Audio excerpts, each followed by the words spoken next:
Today on Blue 58, Kenny Clark has been one of the brightest stars in Green Bay over the past half-decade. What does his future look like? Blue 58! Hello and welcome to another episode of Blue 58, the one and only podcast of thepowersweep.com. I'm your host, John Meerdink, and I'm happy to be with you here for another episode. You know how there are things that pop up every so often that remind you that you are, I don't want to say getting old, but that time is passing. Time has passed, and suddenly you look up and it's a lot later than you thought it was. That's how I feel every time we start talking about Kenny Clark and his potential contract extension in Green Bay and what his future looks like in Green Bay, because it seems like for years we've been saying, can you believe that Kenny Clark is only X years old? Can you believe that Kenny Clark's only 22 or 24 or 25? Kenny Clark is coming into his age 29 season this fall, and I really don't know how to think about that. I don't know how to feel about it. There are a bunch of different ways that you can look at Kenny Clark that make it feel like a lot of time has gone past. One that sticks with me a lot is that now that David Bakhtiari is gone, Kenny Clark is the only player who's still in Green Bay who was on the roster when we launched the Power Sweep back in 2016. That year, I mean, there's a ton of notable names on the team that year. Aaron Rodgers, Devontae Adams, David Bakhtiari, of course. Kenny Clark was a rookie that year. Blake Martinez around. You go down the list, there's a whole bunch of guys that were fixtures on the team from then until, well, right now with Kenny Clark, and now they're all gone except for Kenny Clark. And so as you start to look at his future, it's easy to start to feel like, boy, I'm not as young as I used to be either. But Kenny Clark is an interesting case for a couple of different reasons. For one, third contracts have been a little bit dicey for the Packers lately. Aaron Rodgers' extension, I don't know if that's technically his third contract. It might have been his fourth, his 2021 deal. Off the top of my head, I can't recall for sure. Doesn't really matter. But David Bakhtiari's third contract ended up being a problem with the Packers. Devontae Adams, of course, as well. Dating back to Jordy Nelson, he didn't get a third contract there.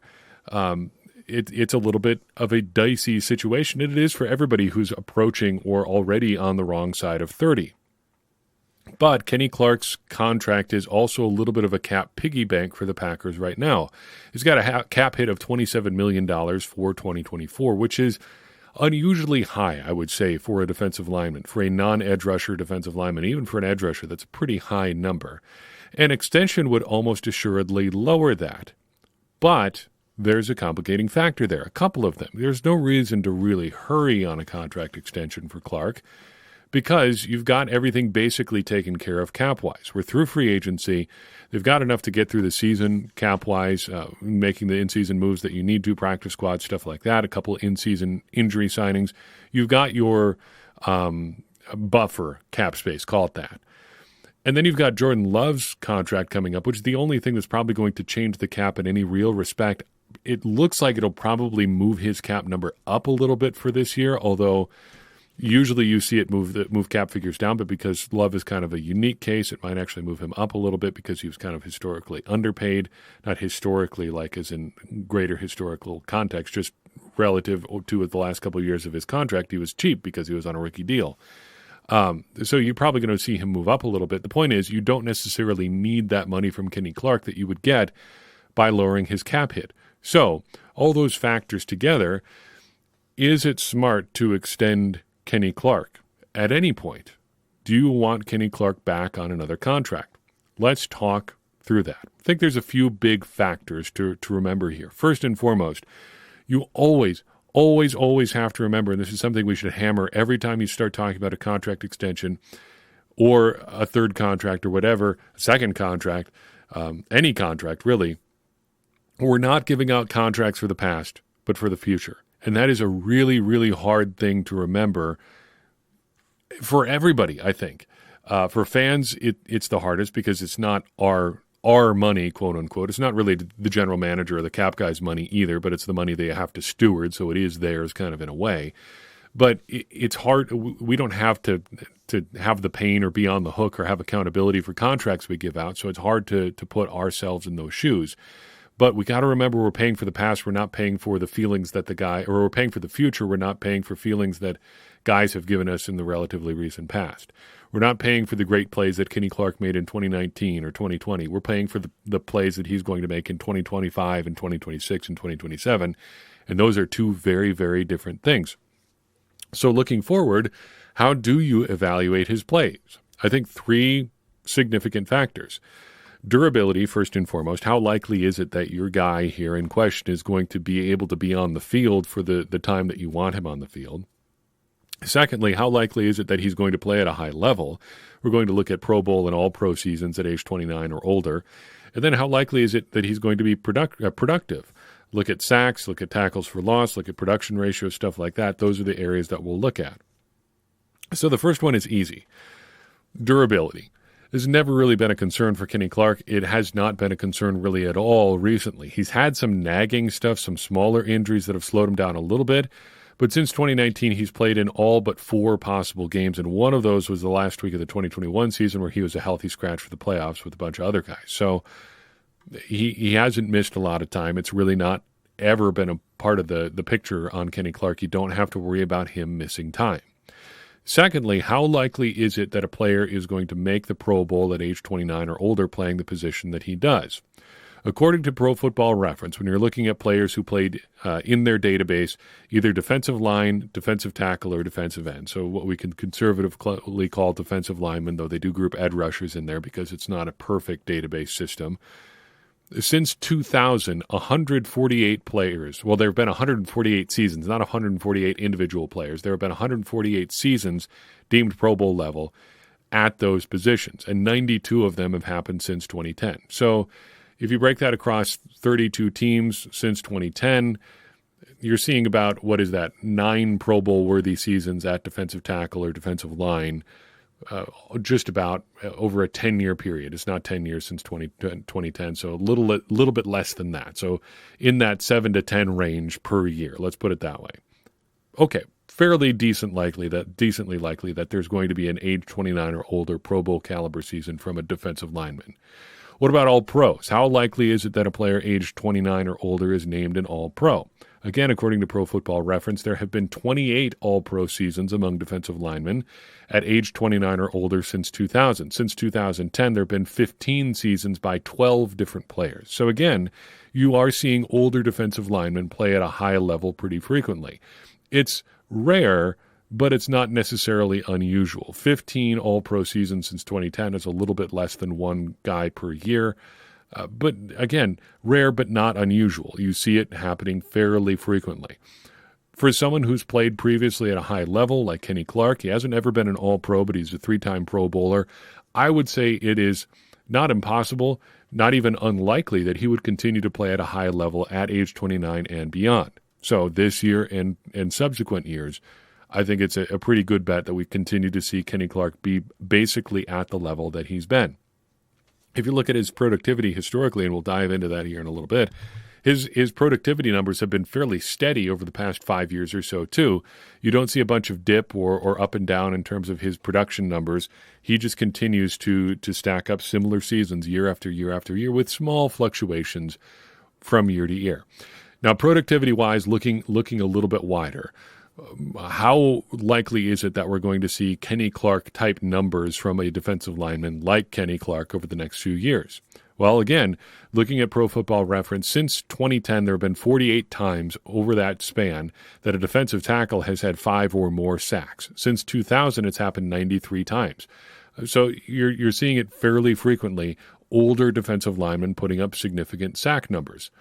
Since looking at tackles for loss, since 2010, you've seen at least 49 times a guy has had 8 or more tackles for loss in a season at age 29 or older, and since 2000, it's been 117 times. For comparison, Kenny Clark has averaged 5.2 sacks and 6.7 tackles for loss over his past 3 seasons.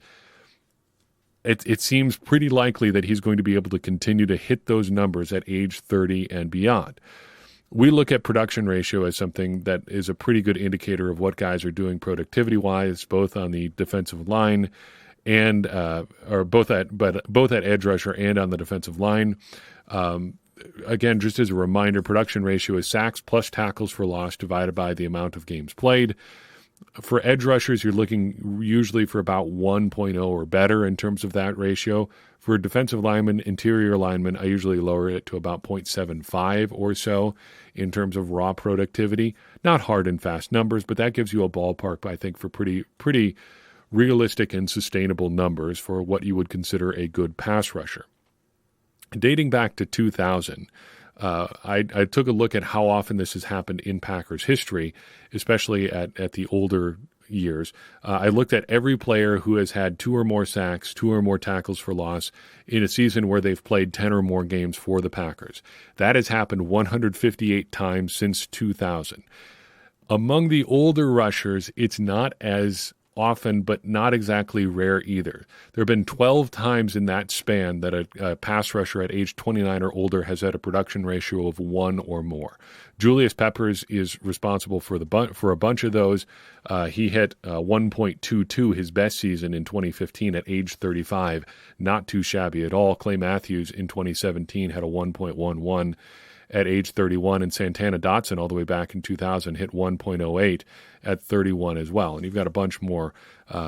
Just throwing out a couple names, Kabir Baj-Abiamila is in there. Clay Matthews had another good year at age 30. Preston Smith at age 30 in 2022. Colin Jenkins at age 29 in 2010. Aaron Campman even at 2008 had a good season at age 29. So you do see stuff like this fairly frequently at older ages. And I think there's a good reason to think that Kenny Clark could do the same as well. You will notice, though, that most of the guys at the top end of this list are not defensive linemen. They're edge rushers.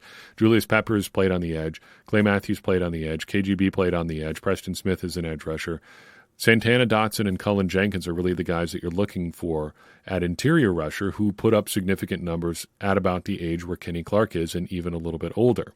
What about lowering the threshold to just 0.75? Again, you see a lot of similar numbers up there, and you see more guys over the age of 30 as well. Julius Peppers, again, leading the way. He has the 3 oldest seasons to break that threshold at 34, 35, and 36 with the Packers. It was a great free agent signing, a great value even into his later 30s there, middle 30s, I suppose.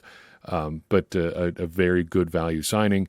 I think there's a lot of reason to think that Kenny Clark can be in this range again as well.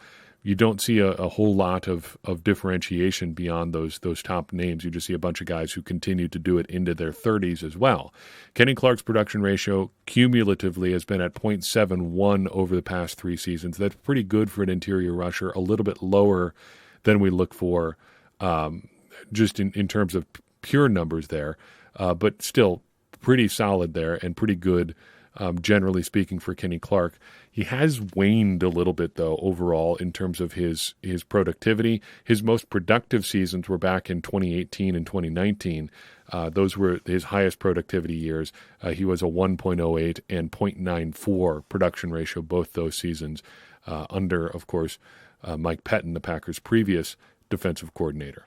The bottom line, though, is that I think there's good reason to think that signing a previously good defensive lineman with a pretty good record of health will be a good move even as he ages into his 30s.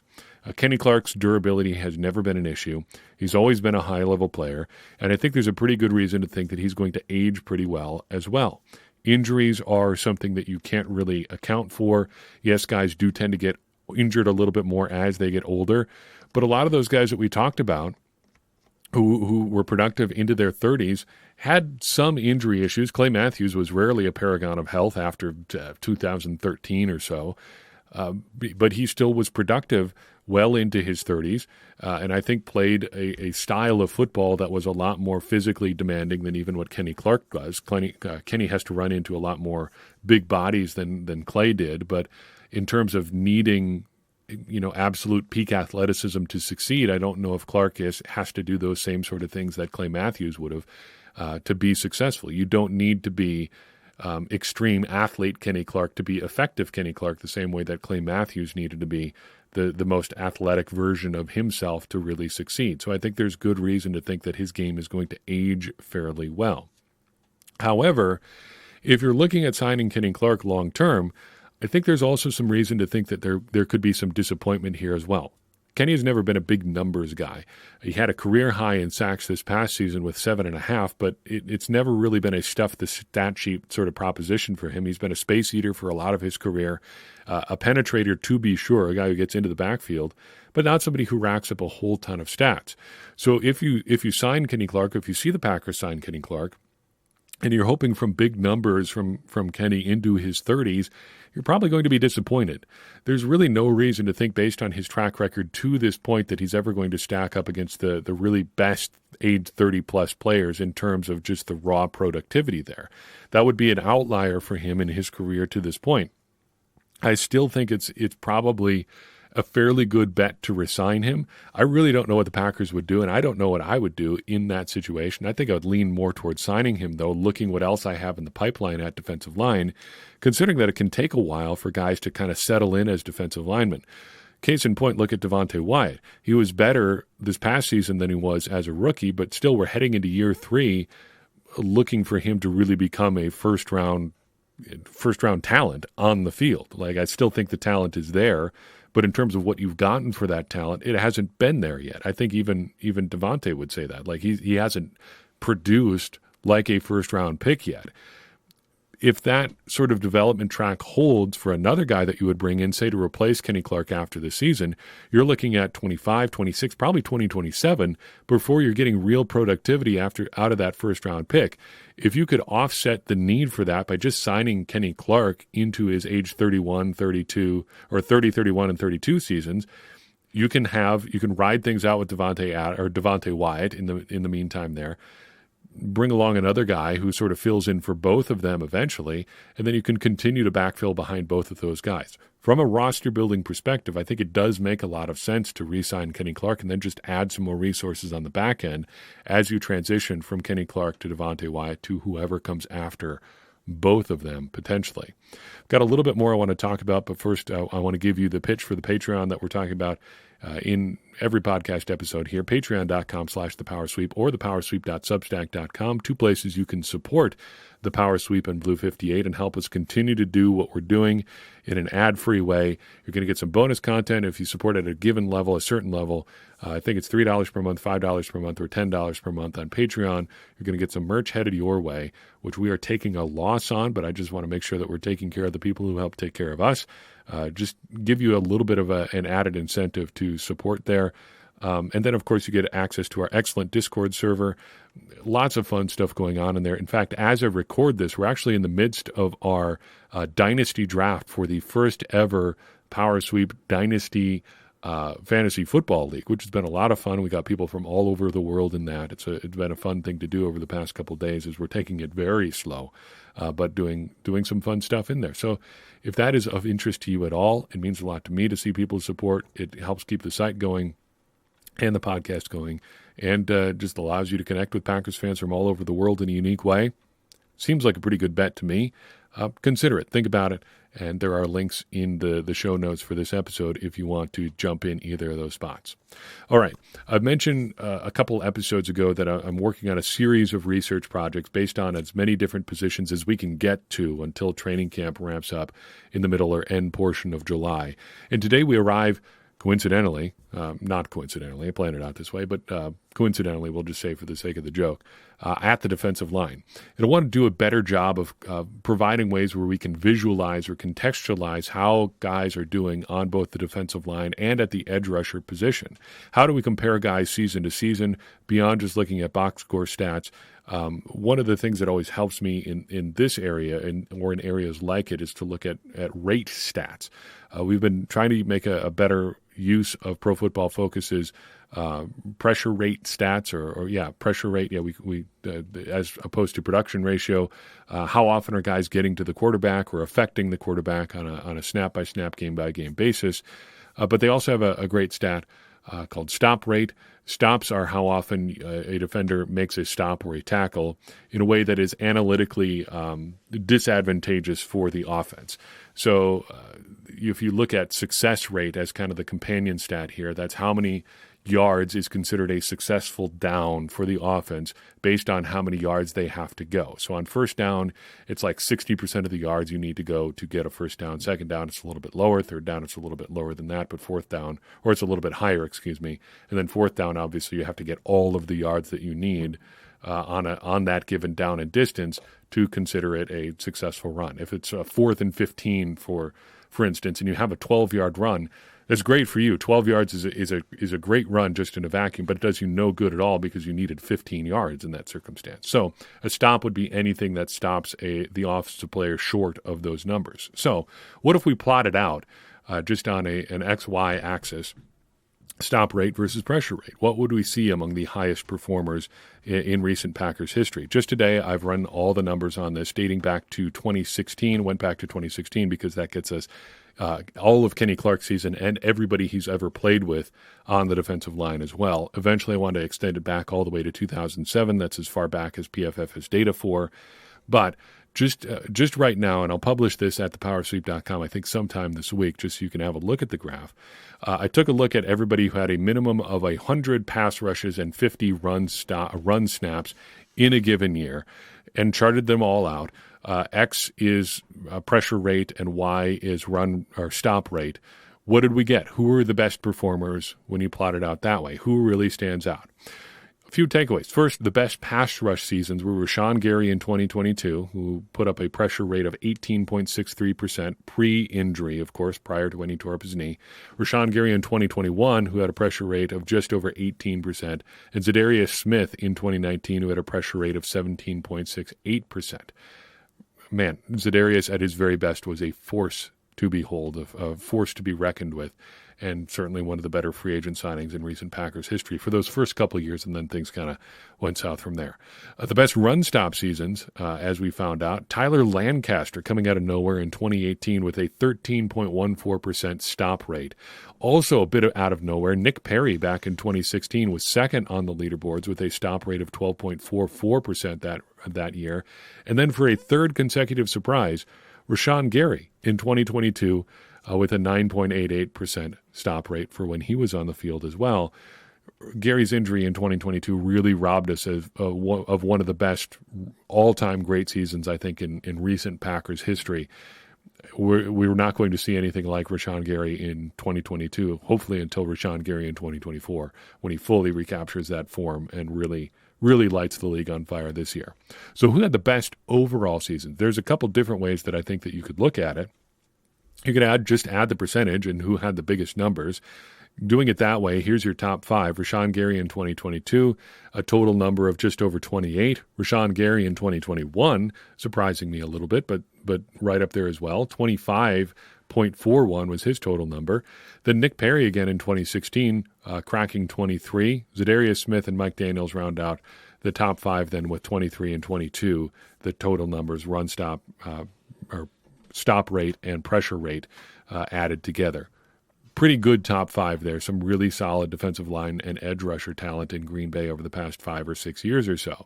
Looking at the highest individual numbers, like who is just highest up on the graph, Nick Perry in 2016 had a pressure rate of 11.09% and a stop rate of 12.44%. And since 2016, so the past now 9 years, Nick Perry that season is the only player to record a double-digit rates in pressure rate and stop rate.